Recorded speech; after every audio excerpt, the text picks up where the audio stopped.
భారతీయ చలనచిత్ర రంగంలో అత్యంత ప్రతిష్టాత్మకంగా భావించే 72వ జాతీయ చలనచిత్ర పురస్కారాలను కేంద్ర ప్రభుత్వం ప్రకటించింది. 2024 సంవత్సరానికి గాను జనవరి 1 నుంచి డిసెంబర్ 31 మధ్య సెన్సార్ పూర్తి చేసుకున్న చిత్రాలకు ఈ అవార్డులను అందించనున్నారు. ఈసారి జాతీయ అవార్డుల వేదికపై తెలుగు సినిమా తన సత్తాను చాటింది. పుష్ప 2, ది రూల్, కల్కి, 2898 ఏడి, కమిటీ కుర్రోళ్ళు, లక్కీ భాస్కర్, 35 చిన్న కథ కాదు చిత్రాలు పలు విభాగాల్లో పురస్కారాలు గెలుచుకొని తెలుగు సినిమా కీర్తిని ఇనుమడింపజేశాయి.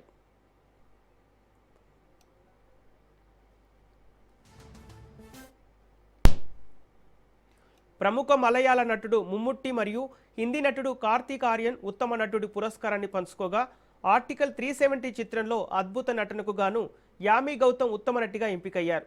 జమ్మూ కాశ్మీర్కు ప్రత్యేక ప్రతిపత్తిని రద్దు చేసిన ఇతివృత్తంతో తెరకెక్కిన ఆర్టికల్ 370 ఉత్తమ ఫీచర్ ఫిలింగా నిలిచింది.